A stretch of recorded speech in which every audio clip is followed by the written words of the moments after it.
Good evening, and welcome back to episode 20 of the Catalyst Lifestyle Podcast. I am your host, Sunkist, and with me again this evening is my co-host, Aria F. Wright. Good afternoon. Okay. How are you? Okay. We know the topic tonight. You know, you're on your extra executive. Listen, it's been a rough day today. It's been a rough day today. So now we're here. Happy Sunday. That's good. Absolutely. Happy Sunday. Every day that I'm above ground is a great day. So I can't even complain. I'm 6 feet above. So it's definitely a great day. Happy to see you. Happy to be here. Clock went forward, spring forward. Yes. So we got a little extra light.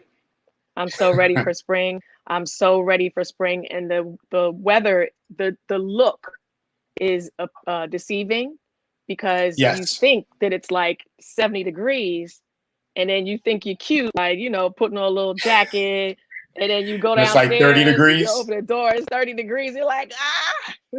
And the wind is gusting, about to blow you off your feet.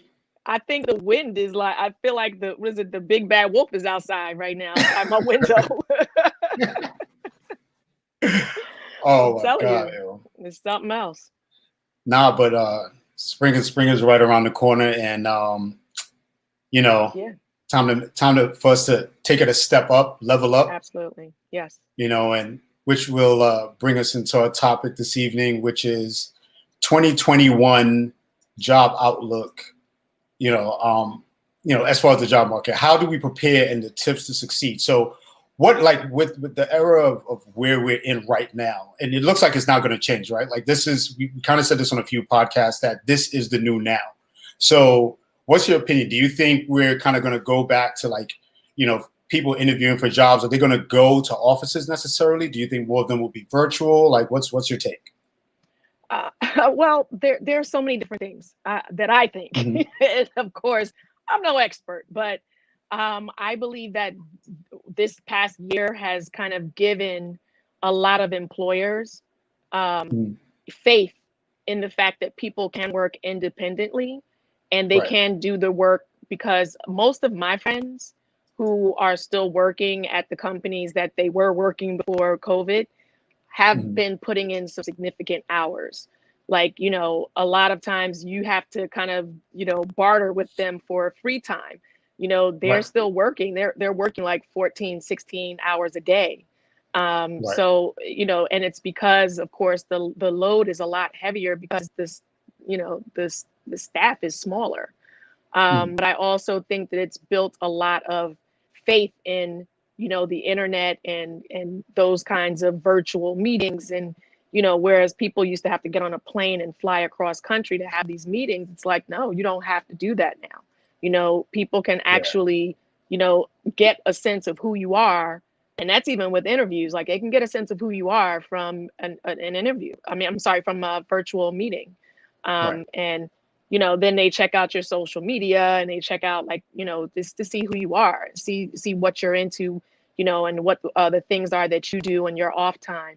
So I think that a lot of companies are probably going to stay with this model.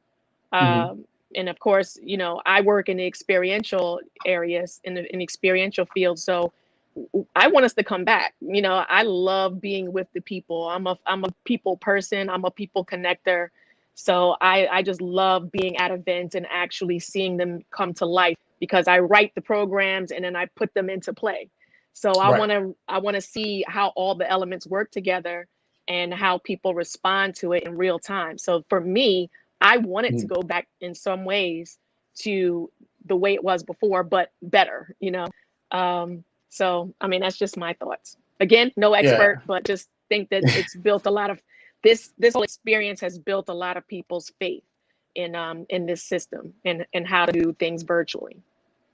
Yeah, I personally think that there are pros and cons to this, right? So the pros are that, you can actually lock down a lot more interviews, right? Like schedule a lot more interviews while you're home virtually. Right. So an interview could take anything from 30 minutes to maybe possibly 2 hours, all depending on, the position that you are applying for. The downside to that is the personalization, like really getting to know someone face to face, right? So that interactive part, that human part of like interacting with that other person. So, I think that's one thing. The other thing is that, we have, everything's online now. Like you said, you can go to someone's social media, see what type of person they are in a sense of like, what are the things that they're posting? What are the type of comments that they're making? Is this the type of, energy? Is this the type of culture that will match the culture of the company? All right. So these are things that a lot of like headhunters and HR representatives look for. So you kind of have to be careful, as far as what do you want to do and how do you want to present yourself? Absolutely. But, I guess the upside to this too, a lot of times you work with people that you don't really like. So this is giving people. Is that, like are you trying to tell me something or? No, I love you. Oh, you're such a great person. I can't imagine why anybody would not want to work with you, side by side with you, because you're such an amazing person. So that's my one compliment for the 2021. For 2021, mind you, I give you no more. Notice she just said one. Anyway. Just so we're talking about online resumes, social media platforms, working from home, like you said, virtual meetings and interviews. This is the online era that we live in and we've become acclimated to, right? So, I'll say that tonight we have two seasoned intellectuals that will help to guide us on how to prepare for this year's 2021 job market in these unprecedented times. So Aria, why don't we introduce our first guest? Sure. So our first guest, the lovely Debbie Douglas. She is a seasoned HR professional within the media and entertainment industry, and she specializes in talent acquisition. She's native Brooklynite, currently residing in New Jersey, and is a senior recruiter at ViacomCBS, hiring talent for networks such as Nickelodeon, BET, VH1, Comedy Central, to name a few. So she is, again, the lovely Debbie Douglas. What's up, Debbie? Uh-oh. Thank you for having me. Hello, everyone out there in the virtual land. Yes. Thank you so much for joining us this evening. Absolutely. Yes, absolutely. Thank you. All right, and our next guest is bring my boy up. It's always got to be there with you. Like, hello. What? Don't do your little thing. It's like he has such a problem if it's more than one. I don't have a problem. Okay. I want the smoke. Let's go. He gets so excited when we have men on the show. He's like, oh, yeah. I got somebody to team up with. It's okay. We have Sister Kiki over here, too. Yes. So our next guest is Anthony Parker, and with over 20 years in recruitment and human resources experience in the luxury beauty segment, he's worked with brands such as Chanel, Tiffany Co, Alexander, Vang, and more. He's the former VP of Global Talent Acquisition and Mobility for Christian Dior Couture, which is an LVMH Louis Vuitton Moet Hennessy company, and he was based in Paris, France. So I think he's in Paris, France now. So welcome from over the pond, Anthony Parker. Hello. Thanks, Aria. Thanks so much. Yes, I am. I'm still here in Paris, France. So it's a little bit later here, but I'm really glad to join the discussion today. Awesome. Thank you so much. Yes. Anthony, thank you so much for joining us this evening. Really appreciate your time across the waters in order to interact and engage with our audience and to inform them of some things that can help them out in the future. Same for you, Debbie, even though you're not across the water. Well, kind of, because I'm in New York and you're in Jersey. But anyway. Dirty Jers. You see, this is why. This is what I got to do. I'm sorry. Listen, I'm not from Jersey, but this is where I've been. So this is what I claim. And look, we just got to do it, Exactly. I'm a brand new transplant to Jersey, literally. Anyway, so like we said, we're talking about 2021. As far as how can individuals better themselves in the job market? So as we all know, the number of COVID cases in the U.S. have declined, and states such as Texas, Florida, California, Connecticut, Mississippi, they've all relaxed their mask wearing requirements and permits in the restaurants and schools and businesses as far as them opening up. So I'll start with you, Debbie. What do people need to do to prepare for the bounce back of the job market? Absolutely. Well, just to start, prior to COVID, we were hovering around like 3.8%. In terms of the unemployment rate. And then it shot up to like 14%, like as high as 14% nationwide. And now we're hovering around like 6.2% in terms of unemployment. So clearly we're making our strides back up, and people are hiring. I'm very active. I'm very busy. I have multiple jobs that I'm working on right now. I work in entertainment and media. So of course it's dependent on the industry, but in terms of what they need to do is to keep your skills sharp. Only because you're not technically in the office, it does not mean that you need to be not relevant. Stay relevant. Make sure that you are, adding some skills to your toolkit. Make sure that you are maybe refreshing some of your skill sets that you may not be utilizing as readily in the office. Take some courses, sign up for different workshops. Like I've sat in on multiple webinars since I've been home, when we were a little bit less busy, and now I'm really busy, so I have less time to do that. But just sharpen your skills. I have so many other things to say, but I don't want to take over. But those are probably some of the main things off the bat. Okay. Anthony, how about yourself? Yeah, listen, Debbie, that's such a good point. I'm glad you touched on the unemployment thing. So yes, there's 20 million North America, US people unemployed, but let's not talk about the other people that are employed that didn't get furloughed, that are slightly unhappy with their job because other people got let go and they've taken on more responsibility. Yeah. They're also looking too, right? Yep. So the market is really competitive right now. And hopefully during this conversation today, we'll talk about a few points on how you can, rise to the top and hopefully land that ideal opportunity. Mm-hmm. And I got my pen and paper ready. Exactly. I forgot to mention also, just keep your network relevant. Stay in touch with people. Out of sight, out of mind. You don't want that to happen either. Make sure that you're consistently posting on your LinkedIn or whatever social media networks that you have. You can utilize social media to your benefit, not necessarily just for a social tool. So Debbie, with that said, what are employers, looking for now after layoffs and furloughs have scaled down their businesses within the last year? So what are employers really looking for? Well, to that point, definitely keeping your I guess you can say really making sure that you have a bag of skills that you can choose from, so to speak. We need more and more players in several different areas, where I'm looking at so many people that have social media, digital, for, just specifically based on what we're dealing with now. Everything is virtual. So I'm looking for a lot of like social media folks, like acquisition marketing, social engagement. Even if you aren't in that particular field, definitely scale up on your digital skill sets and your internet skills, like just pretty much anything that has to do with streaming, digital, social media, even for your own self. And then also I would definitely say, it's really, really, really important for you to just can always think about like, what is the next step for you? How can you, use the current skills that you have now and remix them, so to speak. So it's just compounding on what I said before. Sharpen those skills, just keep them fresh as possible. Yeah.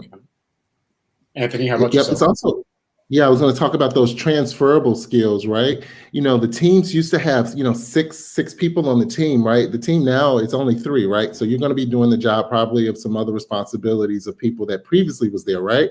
So you just can't focus on, you were the finance manager. You might have to do a little accounting. You might need to do a little, forecasting, planning. So now it might feel a little bit broader. but you need to have those transferable skills. And this is the thing too, really with those resumes, I really encourage people to list your accomplishments. I want to know how successful you are. What's the quantitative pieces on that?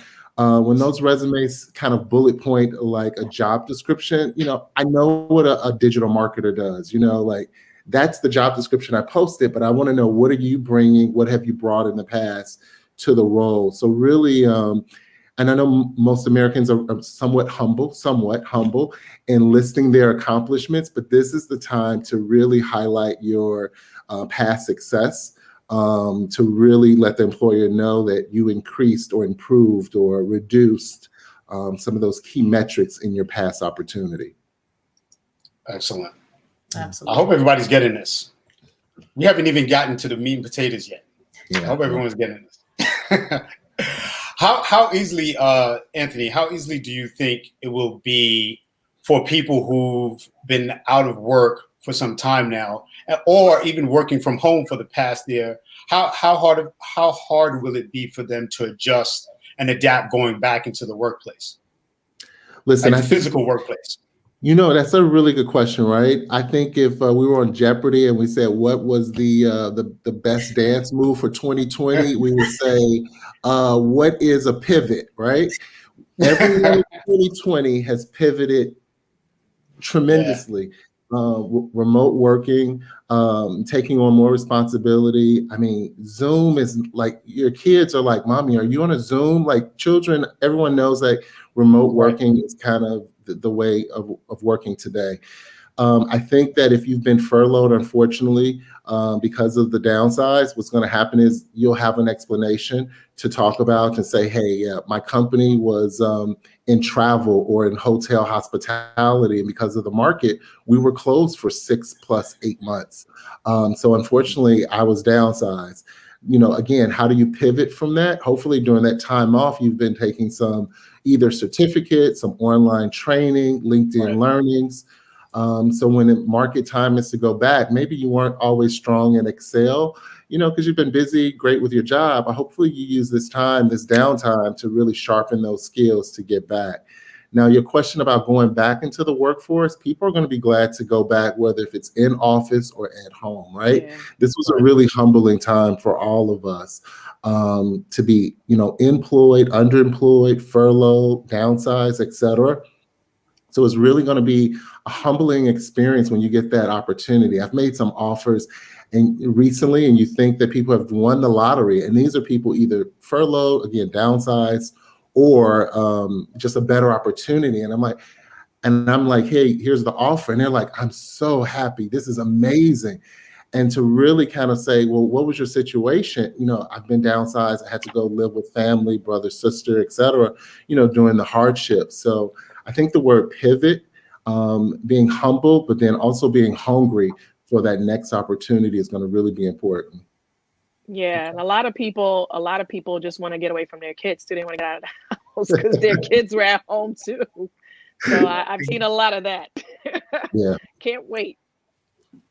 Yeah, finding that moment, to your point, Aria, finding that moment of escape, because everybody that I know that works from a home, that works for a large corporation, they're working from like 7. Their usual time would be like what, maybe 8 to 5 or 9 to 6 or something along those lines. And now it's something from like 7 to 7, right? Monday through Friday. 7 to 10, 7 to 10, 11 p.m. Okay. I'm telling you, I've seen so many people just really like, they can't even turn their phones on until like after 7. Because it's just they're so distracted. People want to call like, hey, what you doing? No, I'm working. So I've seen a lot of that. Definitely. Yeah, it's Aria, to that point, there's no boundaries. It would be going to the office, you worked with your colleague. Then once you went home, work was pretty much over until you went back the next day. But now with you being at home, there's some flexibility there though, because now people can do personal things throughout the day, right? Yeah. Whether if it's break 2 hours and homeschool children, go to the gym, etc. And then they find like, I work better at night myself, right? So, after dinner, I'm pretty productive. There's less distraction. So that works for me. So the flexibility has shown during COVID right now, when people are home, most companies are getting more productivity out of their employees. Yeah. Absolutely. And you really have to schedule your time appropriately so that you do have that good time management when you're home, because it's easy to get distracted by all the things that are happening in your home, especially if you don't live alone. So schedule your lunch break, schedule your gym time, schedule that 15-minute, I need self-care time. So that's really, really important, because if you don't, it's very easy for you to just continue to type, as you said, Aria, and be on from 7 a.m. until past, 8 p.m. Yes, and salute to all of the parents, the men and the women, and the big sisters and big brothers who are balancing and juggling, with all of this, because it's just been such a hard time for everyone to make this adjustment. And God bless the people who are unfortunately making minimum wage and still having to find childcare and all those other kind of crazy things that they have to do. So God bless everybody. But those people, there's a special place in heaven for you, because I tell you, it's a lot. Yeah. That's why we have to show them some grace too, even as recruiters, when sometimes things aren't going the way that they wanted it to. If a kid is screaming in the background, we have to give them a little bit of grace, because they are at home, they are dealing with those issues. Yeah, we've seen it on CNN. Like even CNN, there's been kids running back the background. Exactly. Oh yeah. Yeah. I mean, Debbie, what would you advise someone? Speaking of like gaining that, giving them grace, right? And like for those individuals caught in those situations, like how would you advise someone to boost their confidence coming out of such a tumultuous period so they can be optimistic about their job search? Mm-hmm. I think it's a couple of different factors. It depends on what industry you're in. So do your industry when it comes to looking for a job during this time and when we are starting to get back. Some industries never really took a beat.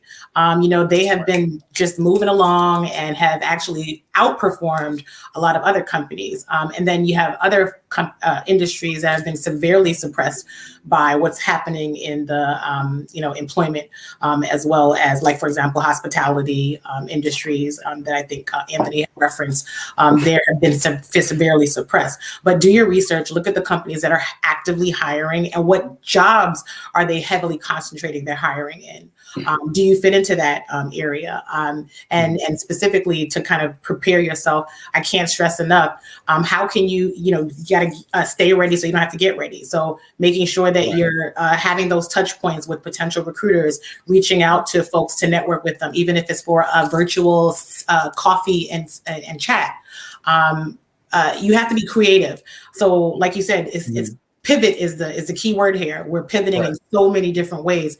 So just your normal mode of operation in terms of networking or staying relevant or being seen is going to look very differently now in 2021 and 2022. Because also what Aria said, not all companies are going to be going back full time. A lot of people see the benefit. They see the productivity. They also see the savings that they're incurring, overhead charges. That overhead. Yeah, absolutely. So we are not necessarily going to be the way we were pre-COVID as well. They already have a task force where there are going to be some employees that are going to be strictly hybrid. There are going to be some employees that will be mainly remote, and then some that have to actually be in the office. We haven't defined that yet, but a lot of companies are doing that. So I can't stress but more, just really do your research, figure out, is this the field that you want to be in anymore? Because a lot of people have noticed that with COVID and the pandemic and the job situation, that they realize this isn't my passion anymore. Maybe I found a new skill set that I really want to branch out into as well. So do your research and prepare your skills to position and level yourself up for that area as well. So there's so many different options out there. And to your point, Debbie, like, first of all, I got two things. The first thing is, maybe they didn't have this as a passion in the first place, and they just started doing this job and got, kind of just, complacent and like, okay, I like it. It's making money, whatever. And so now is their time to say, you know what? I've always wanted to be I've always wanted to learn how to shoot a bow and arrow. I don't know. So, they pursue that. But my second thing was, you guys have a huge office in Times Square. So have you, and this is just really off, like, have you downsized in number of floors or the space there, or what's it been like? It's just been vacant? So no one has been really in the office except for like I believe facilities and those Like essential IT. workers. Yeah, essential workers. I haven't even been able to get my stuff from the office either. So like, they're only doing it case by case scenario. But what I understand is that they are working towards what 2021 and 2022 is going to look like for the offices. So what was my office may not be my office when I go back in the next couple of months, hopefully, when that may be. So hard to really say what it's going to look like, but I know they have created a task force to make sure that when we do go back, it's going to be set up for those various scenarios, like I mentioned, the hybrid folks versus the people that work remotely, and having more like swing spaces versus specific offices, especially if you're only coming in twice a week or something like that. So that's all to be determined, really. Yeah. Okay. That's great. Yeah. That's a lot of rent money there. Yeah. Yeah, definitely companies are saving millions and millions of dollars right now. They're probably the most profitable in accordance if you compare them to small businesses, right, where they need that brick and mortar location in order to run their business, right? So not all businesses can be run online. But speaking of businesses, let's talk about someone who is in a particular position right now and they want to work on their resume. So I'm going to pick both your brains on this one, resume building. Right. So how much is too much information to share on your resume? Anthony's smiling. He looks like he's ready to go. Listen, as I go through hundreds and thousands of resumes, I'm sure you get inundated with a bunch of resumes right now. And over the years too, I'm going to have to say during this pandemic, and I know that the job seeker is not going to want to hear this, but this is the truth, that one standard resume that you get, professionally done and fixed is great, but you're not applying for that same type of company. You have to gear your resume for that particular brand. Listen, if you were going out on a personal relationship date, you don't have the same conversation, the same thing you wear, you don't eat the same, you don't go to the same place. You really customize it for that job, right? And I'm not talking about a full redo, but there's things that you want to move to the top of the resume or take off that's irrelevant for that particular job you're looking for. The best thing I'm saying is block out some time, spend some time on LinkedIn, look for that job that really you're passionate about, the company culture that you're really interested in, and craft that resume and move a few bullet points around that really speak to that opportunity, that really showcase your skills for that role. And I know people are like, well, there's 20 jobs. Well, if you really want to rise to the top and grab the attention of that recruiter, you really need to make sure that that resume speaks to that role you're applying to. If they're looking for, heavy systems, then your systems need to go to the top, not at the bottom. If they're looking for someone who's led a large team, make sure that bullet point goes to the top. Even you might not even have had it on there previously, but say I've led a team of 10 or more. Those type of key things employers are looking for, right? Because the recruiter knows exactly, like, I need, you're flipping through, swiping left. I need to see someone who's managed a team of 10 or more. And if that's missing from your resume, it's a miss. The resume is important. How much is too much? Again, I go back to not listing kind of what you did. Like, as a recruiter, we know what the role you've done. Like, if you're in accounting, I'm sure you did monthly general ledger, month-end close. But really talk about your successes on the resume so I can now become impressed with you and say, oh, this person did X, Y, and Z. This is really impressive. I want to know more. And then that leads quickly to an interview. Well, what if you don't have any successes? What if you were just a great team player and you were just, that person that was just really easy to work with and you always had great ideas, but you just weren't leading any ideas and stuff like that. Like, what does that guy look like? What does that guy's resume look like? Well, Listen, there's always Anthony, there's always. Let me see if I can answer that question for you. Yes. I think that, and tell me if I'm wrong, Yeah. you can look at someone's resume, right? And to Aria's point, maybe their skill set doesn't reflect on the resume. But again, once you see the resume, you did say, like, put some points in there that relate to the position, and that'll draw the recruiter's attention. Right. Then when you get to that point of actually doing the interview virtually, then you can start, explaining and describing and showing your prowess for that position and what you've done outside of that. That can't necessarily reflect on the resume. Am I right? Yeah, no, that's exactly it. Remember, listen, the resume is just to get to the interview, right? Exactly. So, like, if you get an invitation to a party and it looks a little, you're really not that interested to go to the party, right? But if the resume really sells some great things, and I'm not saying add 15 fonts in 3 different colors, because that doesn't work. But I'm definitely telling you those bullet points I'm looking for is like, oh, wow, she's lit. The things that we're looking for in the job description. So it needs to be a match there, or at least some transferable skills. That kind of piques my interest to learn more about the person. That at least gets you a 5 to 10 minute phone screen. And at the end of the day, you want to be, I always say this, and I know anyone who's listening now that's heard me speak before, I always say the same thing, but it's so, so, so true. If you cannot confidently say, I'm one of the more competitive resumes in this bunch, then you probably don't want to apply, because you want to make sure that you at least are hitting, a majority of those qualifiers to be considered a competitive applicant.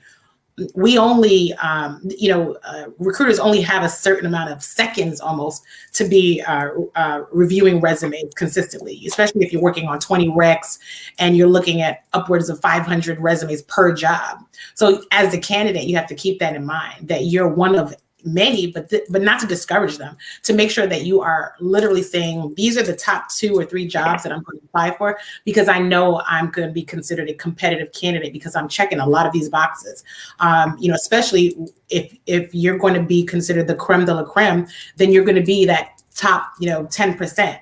And if you can't confidently say that, I don't know if that's probably the job that you want to apply for. Just being realistic, so that you're not getting your hopes up and applying for all these unattainable jobs that you don't qualify for. And I don't think people tell folks that. I think, I like to be as transparent and realistic as possible. Mm-hmm.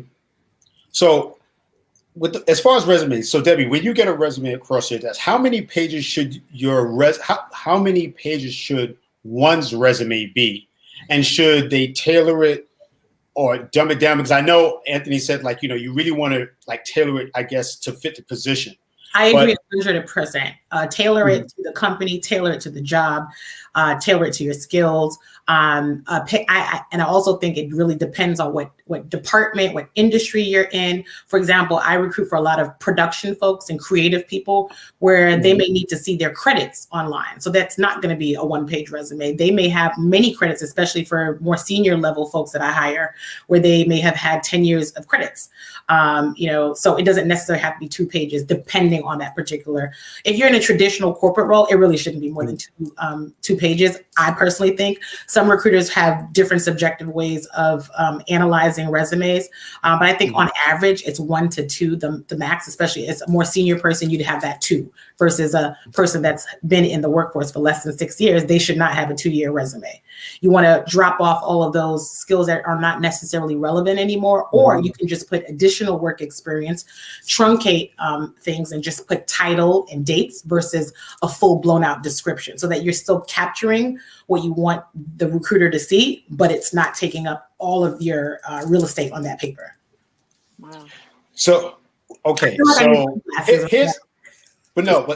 So here's the conundrum though, because some people run into a situation where they're noticing, they could be speaking to their counterparts or even going online and seeing the positions that are being offered, right? And in doing so, they feel that they need to like pull back from their resume a little bit because either younger applicants are getting them or less experienced candidates are in that field. So what would you say to those individuals that feel that way?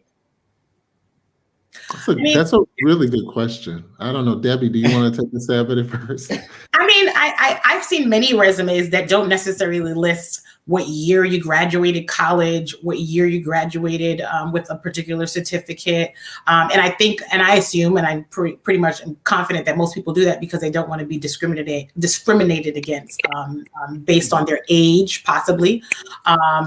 And as a recruiter, I'm telling everyone you should not be discriminating against anyone based on how many years they've been in the workforce.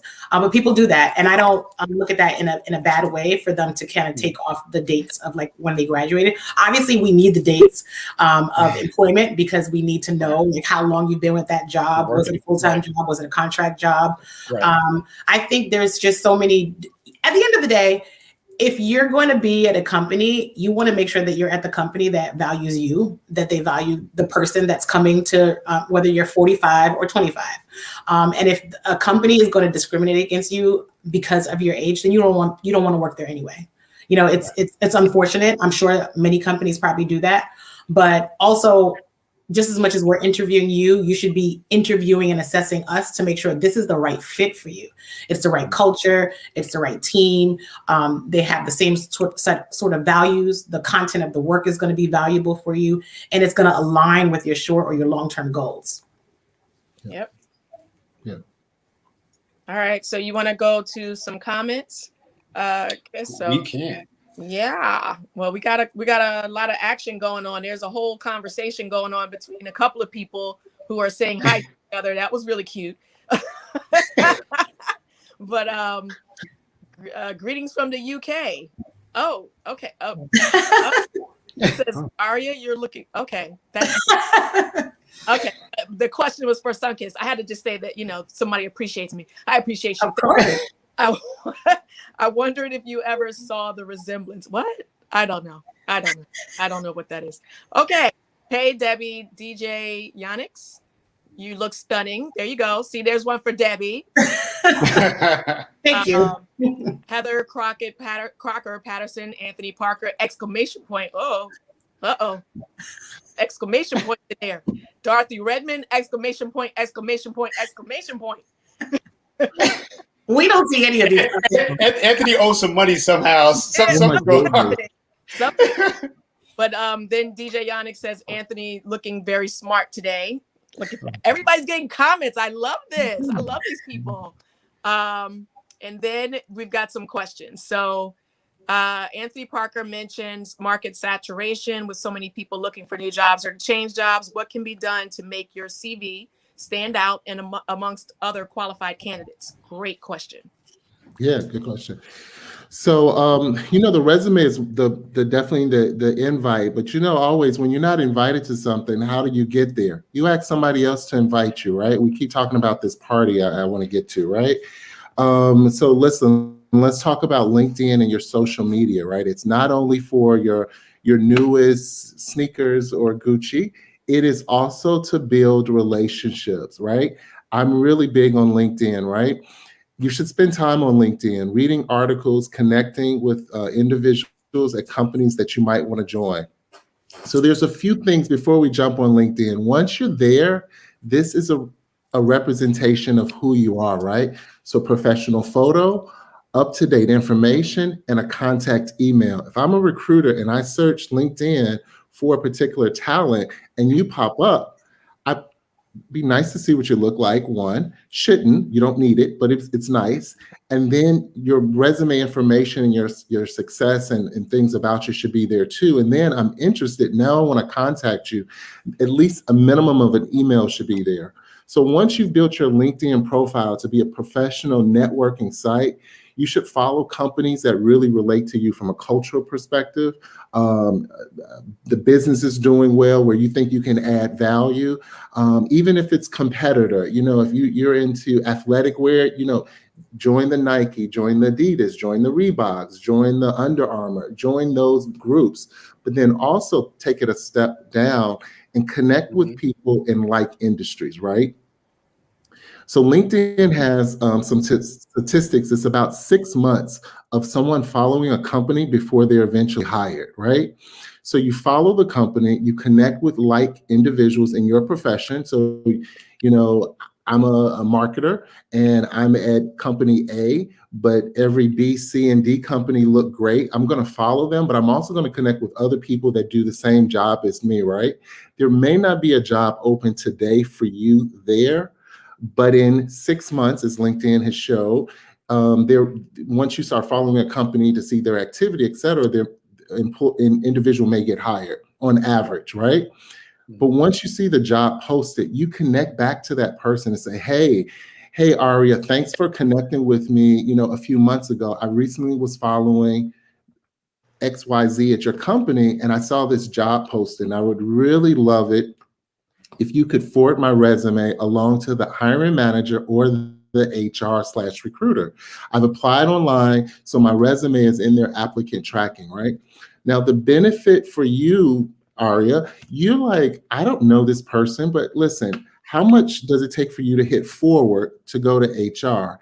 Then the thing for the candidate, they should say, I don't know if your company offers you an employee referral, but if they do, hopefully if I'm hired, you would receive it. That motivates you now to hit forward even more. And you you forward it right on to HR hiring manager and say, I don't know this guy, Anthony, but he sent me his resume. Now, not only is it in the 500 plus resume applicant tracking pool that we're trying to swipe left to get through, but now this resume is in the recruiter's inbox. And then they're going to go, who did Aria send me? And they look through, and now remember, this is the crafted great resume you should be sending. Don't send the same one you're sending to everyone. And it should be specific to that job. Now, Aria is going to get the $6,000 employee referral because all she did was hit furrow, right? She hit forward to the HR recruiter. So making those LinkedIn connections are key. I really encourage people to do that. Even if the role isn't open today, still make the connection. Say, hey, Aria, I know you don't know me, but I'm doing X, Y, and Z. Hit me up if you ever hear about something that's going on in your company.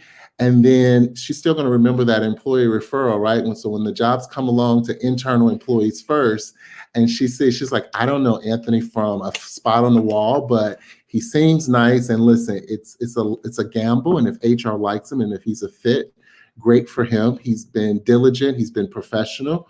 So LinkedIn connections are key to make those introductions into the company. And they're great for asking questions too, right? Aria, you've only been there, either a year, what do you think? Or you've been there 6 years, what do you think? So LinkedIn is a great way of making connections and that introduction into an organization. Absolutely. Also, just want to add something real quick about LinkedIn. I'm playing devil's advocate here for folks that are reaching out for LinkedIn. All the tips that Anthony gave are spot on. Absolutely. I 100% approve that.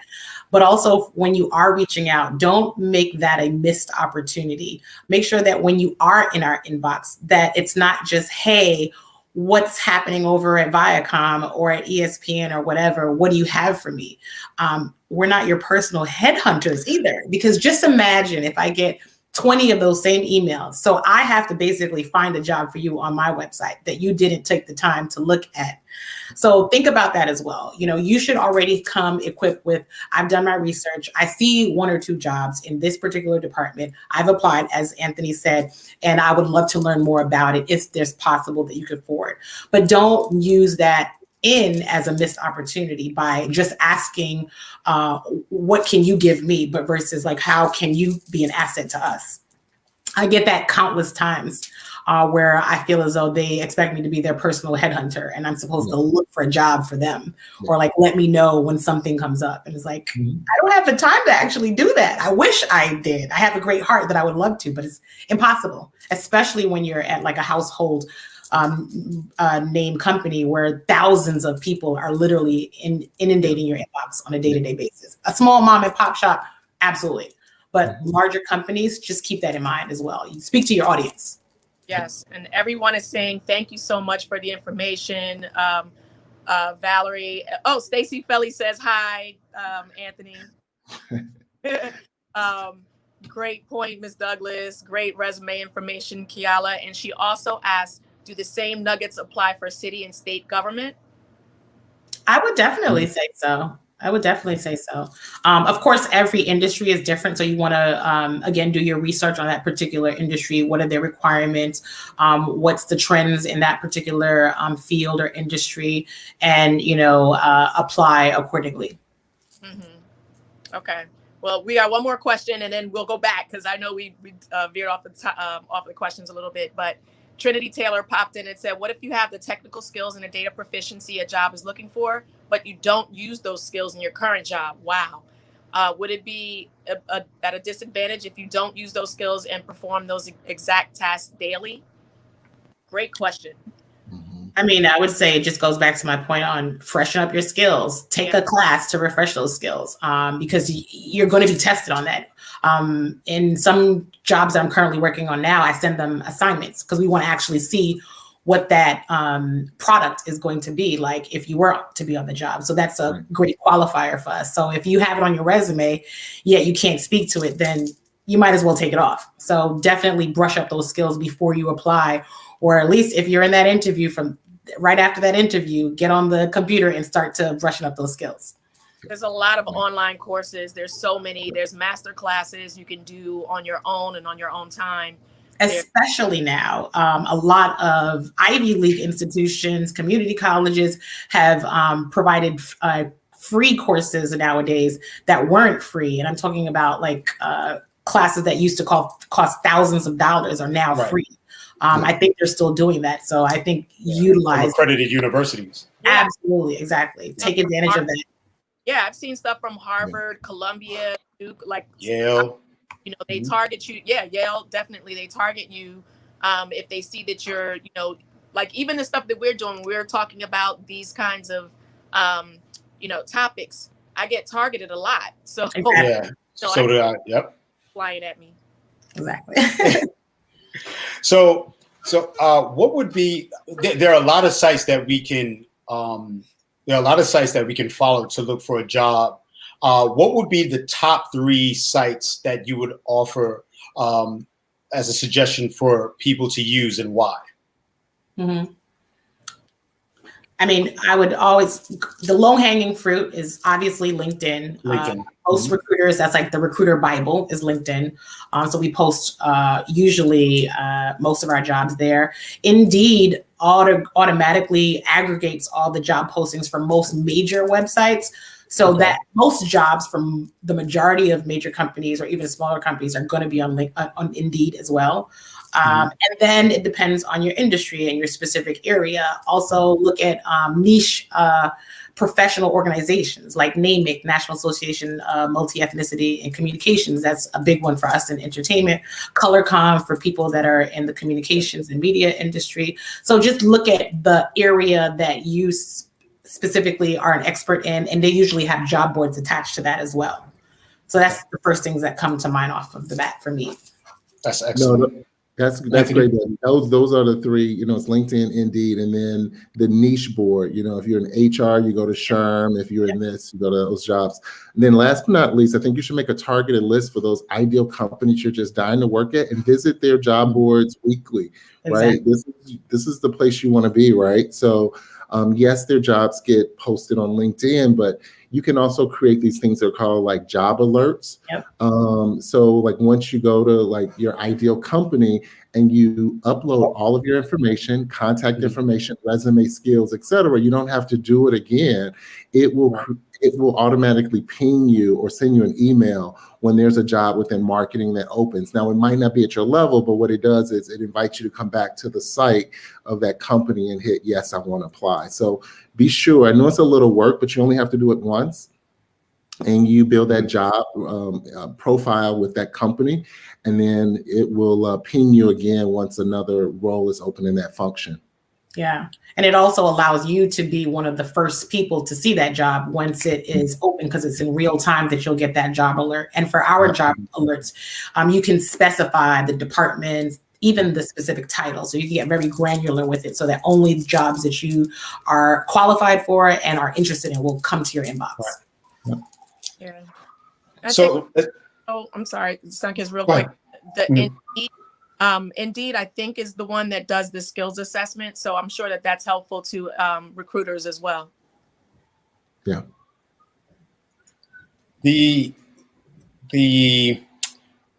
As you receive resumes, and I'm just going to go back to what Aria said earlier, as far as like curtailing your resume and the skill sets that you have that may not necessarily be reflected on a resume. As the positions that both of you are in, would you prefer to see more accomplishments or like these strong and powerful buzzwords? Like what draws your attention to that hot resume? I would definitely say both. What's going to immediately make me look at a resume and consider calling them is, one, do they fit the skills? Do they have the skills that I need? Are they going to be able to fill the gap that I'm looking to fill? So that is one, is just a specific skill set. And then two, definitely when I'm searching, I do search based on buzzwords for the most part. So it's very much a combination of that. Okay. Yeah, it totally is. It's a combination of the accomplishments, buzzwords. You really have to cater this resume for this opportunity, right? This is your one shot, right? You're sending this resume into the employer, and the recruiter, remember, is kind of swiping left through, hundreds of resumes, right? So, you've got to get their attention sooner than later, because I don't review hundreds of resumes. So I quickly skim through and see what it is that I'm looking for, right? So it is going to be those accomplishments, and it's going to be kind of that skill set that we're asking for in the job spec needs to be listed on the resume as well. Okay. So now that we've received the resumes, you've gone through the resumes, you've picked out a few, now the interviewing process. So how much time should you wait before following up after you've interviewed and sent a thank you letter? So listen, most companies have an auto response. Like as soon as you apply, it tells you we received it, which they have, and give us 2 to 3 weeks to get to you, right? Right. If they don't get to you, it might mean your skill set wasn't exactly what they were looking for. They have someone else. But remember, you should have made that introduction through LinkedIn previously, right? When you applied, to make sure your resume got to the top, and you would be having an interview, hopefully, more times out of none. But it's after the interview is really or a phone screen is when you send a thank you note, because you've made a personal connection to the recruiter or to the HR person or hiring manager. So that's when you send the follow-up note. If you haven't heard back in 2 to 3 weeks, more than likely your resume wasn't selected, unfortunately. But most companies, they send an auto response. And I know people don't like receiving them, but it's letting you know your submission was sent in, we've received it, we have 500 applicants, we're going to go through them and we're going to select the best ones, we're going to give them a call, screen, etc. But you only send us a thank you note, I think, once you've made a human connection with someone, to send that, thanks for the phone screen, I want to hear more, thanks for the interview. And then once you make the connection, this is a great time, as at the end of the conversation, is do you have any questions? Ask what's the process and what's the timeline when I should hear back, because that'll set your expectations, right? If it's a phone screen and I'm just trying to find out where you live, how many years, etc., and it's not a formal interview, it's before I set you up for the interview, even that, saying, the recruiter say, hey, this is just a phone screen, I'm talking to 20 people on the phone. After I'm finished with this, if you're one of the ones we select, we'll call you in the next week. So now it's going to be about a week. If you get the interview and it's a Zoom, more likely today, and when you finish, the last question should be, what's your timeline? When should I hear back? And then you just kind of make a note on that and say, hey, do you mind if I follow up in 3 to 4 days after that, if I haven't heard anything? So those are kind of the housekeeping rules for follow through. Good idea. And Debbie, if a lot of hiring managers will search social media, right? So Ari and I were talking about this offline. We talked about it in the beginning of the intro of the show. And a lot of hiring managers will search your social media to see if you are a good cultural fit. So should you consider, or should one consider deleting or censoring what they post? Life. Okay, go ahead. I always say, if you are not proud, if you're not proud of what is on your social media and you do not want it to be discoverable by an employer or anyone that has the potential to look at you as a potential applicant, then it shouldn't be there. Remember that it stays there forever. So just think about your brand. Perception is reality. Yep. It's that simple. You have the complete option to make your page private. If you want to be a little bit risque on your page, that's up to you. But if your page is public, you should be proud, and you shouldn't have any problem with an employer saying, hey, let me see what is their brand, what's their personal brand. Because nowadays, everything is also attached to your personal brand as well as your professional brand. So, I mean, that's the best advice I can give, is to do a little bit of inventory, social inventory. Inventory. And Anthony, what's your take on this? My opinion is turn it all off while you job seek. No. Honestly, or that. Don't post the damn thing. Listen, as much as for me as a recruiter, I'm extremely busy to look you up in several different places. So I don't have time to investigate you, right? But believe it or not, I've had hiring managers will say, oh, I interviewed these 3 candidates. They're great. Did you know this one was on a reality show? And I was like, how did you even know? And he was like, oh, I Googled her. And I'm thinking, well, you have too much time not to be running a business. But I was like, you Googled her? He's like, oh, you should see her. She was like making out. She was drunk, da-da-da-da-da. And that put an impression into his head of what type of character this person was, right? And unfortunately, unfortunately, that particular reality show, one episode of drunkenness and making out, did not sit well with her character, and unfortunately just wasn't what we were thinking about moving forward with. But so yeah, be careful what you put out there, and not just that, also too, sometimes political views. And I know we have freedom of speech, and people are like, don't silence me. But just be aware of the company culture, that it aligns to your personal political views or personal perspective. Those kind of things really matter, and people will look back and, you're applying for a meat company, but yet you're 100% vegan. And the manager looks it up and goes, why is this person applying for a job here? We're all about, beef. And this person is like, more plants, save the cows. And it's like, okay, your personal perspective don't align with us. Why would we hire you? You might be great at the job, but personally, I can see this is going to be some conflict. So just be also careful that you personally align with the company and culture. Absolutely. And then Valerie, what do we have in the chat? Yeah, Valerie asked, does it hurt if there's no social presence at all? And then I'll go back to the other one. I think it really depends on the job that you're applying for. Some jobs, they want to see a social footprint for you because it would be a part of your job, or they want you to be savvy about it to understand the trends and what's going on. So it really depends on your job. Okay. And then Kim asked to both panelists, what are great questions to ask to give you insight to the company culture and their work style? I mean, I would definitely say, what are your measures of success? One, in terms of the department. Of course, although you've done your research, you still want to ask about the corporate culture.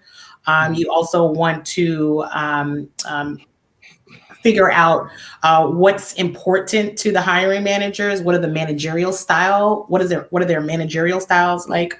I think you can use the job description to build on your questions based on the job description as well, so that you can dig a little bit deeper for those things that aren't necessarily there. But yeah, those would be the things that just come off the top of my head. Yeah. Work style, those are some great questions, Debbie. Does the team work late? Is it collaborative? Things like that. But when it's coming about company culture, right, which is really key right today, right? People want to join companies that they really respect. Yeah. And that the match their company's personality as well.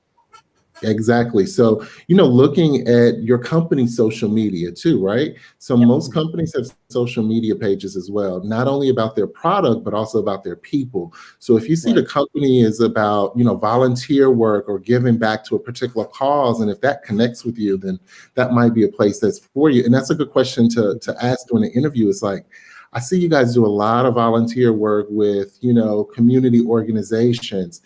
And they might say, oh, well, that's one of our values here.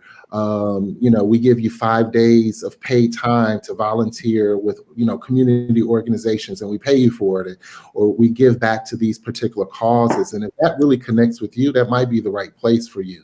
But if you ask the question of, I like to volunteer, does the company support that? And they go, no, we don't. That might not be the best place for you to go. Exactly. Yep. I don't want to volunteer. Where the money at? Yeah. Where the money reside. Right. Another good kind of thing to know is what you're walking into. You know what I mean? Like, what was the person in the role before? Like, why are they not there? Is it new? Absolutely. Like stuff like that. Like, you want to know if you're walking into a hostile environment. Yeah. What are challenges? What are the challenges? What are the departmental challenges? What are the challenges within that specific role, like day-to-day challenge that they would face? Things like that. Who are the stakeholders on the team that they would also be working with on a day-to-day basis that may hinder or, be a little bit more of a challenge to work with, things like that. Yeah, because there are some bosses that are just like, oof. Right. So what one final thing, one final question that I have, and we're talking about a lot of people putting in these long extended hours, right? So Aria said from 7 to 7 a.m. to 7 p.m. to the other 7 a.m. to 7 p.m. And they put in this overtime and spent time during off hours working. So should you go back into this next wave asking for a raise? And if so, how? That's an interesting question. I don't think they want to answer that question. I think it really depends. It really depends. One, because everyone had to shift. Everyone had to pivot. Everyone had to kind of, take on some extra work or, that doesn't necessarily mean that you automatically get, more money. However, if you can justify, that particular raise, have your talking points down. Look at what you were doing in the past to what you're doing now, compare and contrast. See, does that level still fit in the level that I'm currently at and that I'm paid at? Or is that now I'm operating at a director level versus a senior manager level? So it really depends. I mean, you want to make sure that you are not just going in just to seem like, hey, well, I deserve this or entitled to X, Y, and Z. If most likely everyone was kind of doing the same thing during this crazy time that's unprecedented and no one kind of was prepared for it, not even your boss. They may have been taking on extra work as well. So, but again, if you can justify that, then why not? They can only say no. I always encourage employees to negotiate, right? No one is going to negotiate on your behalf but you, right? So you're your number one advocate. And if it's not necessarily a raise that you're asking for, it should come out in the bonus that probably was going to be at level, but maybe now you're doing the job of 2 other people, so you're working as 3. It should kind of show at the end of year, because a lot of times people think about a raise, but a raise would be that the job is significantly changed, but maybe it was just during the furlough period. Maybe you took on, someone underneath you's work for about 6 months, right? So maybe a raise isn't guaranteed or justified, but a little bit more on the bonus when the time comes. That's the time to bring it up. That's the time to say, hey, we furloughed X number of people. I took on X number. And while I did it, I maintained my job at 100% and I took on additional work. I'm looking for my bonus to be at 100% or above, or when increases come around for the next year, you don't look at the standard 2% or 0.5 to 2% increase. You really look for a bigger jump in increase. Mm-hmm. Wow. Okay. Woo. A lot of information. I've definitely learned a lot. There's a few things that both of you have touched on within our conversation that I did not know of. So I would need to revise my resume. Get to it. Right. And you have to do it 25,000 times, apparently. No colors, and no extravagant fonts either. Right. And just send it to the right company. I've gotten emails and resumes addressed like NBC, and I'm like, no, that's an X right there. Oh, damn. Get a lot of attention. Well, listen, Debbie, Anthony, thank you so much for joining us this evening and bestowing us with your grace and your intellect and your wisdom and your experience and all the other adjectives that I'm sure Ari will probably fill in after I'm done. Debbie, where can everyone find you at? Like what social media link or? Yeah, I'm on LinkedIn as well with my name. There are about 500 Debbie Douglases out there. So just put in Debbie Douglas with Viacom and you'll find me. And then on Instagram, I am Debbie_Douglas18. Okay. And Anthony, I'm on Twitter how about you? as well. Yeah. Oh, and she's on Twitter. Yeah, Debbie D881, if I'm not mistaken. Okay. Listen, LinkedIn. I'm on LinkedIn. I mean, live on it every day. It's open actually right now. It's one of the tabs. So it's just Anthony Parker. Granted, I'm in Paris, but I'm overseeing North America right now. So, if you're interested in networking or opportunities, or even have questions about international opportunities, feel free to start the conversation or the dialogue. And then I'm on Instagram as well as AP Superstar. Excellent. This has been a very uplifting and powerful conversation. I appreciate the both of you. Thank you so much. Aria, any final words? Look like you're bubbling. What do you want to say? Don't be so hard on people looking for jobs now. Take it easy on them. Take it easy on them. Anthony ain't having it. It's like this. There's a dot missing. Or delete. Or delete. No. Let's move on. I ain't got time for this.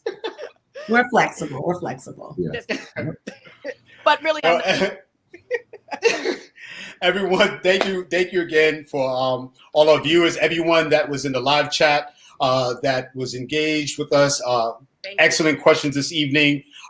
Keep it going. Look at past podcasts that we have. There's tons of information, tons of networking opportunities. We definitely appreciate all of you tuning in. And again, you can find us on YouTube at Catalyst Lifestyle. That's with a K. And then also on Facebook, Catalyst Conversation with a K. With a K. All right. Again, thank you all so much. And as we say at the end of every episode, all we got is us. Awesome. Thank you so much for everyone tuning in. Debbie, Douglas, Anthony, Parker, thank you so much. And we'll see you soon. All right. Thank you. Thank you.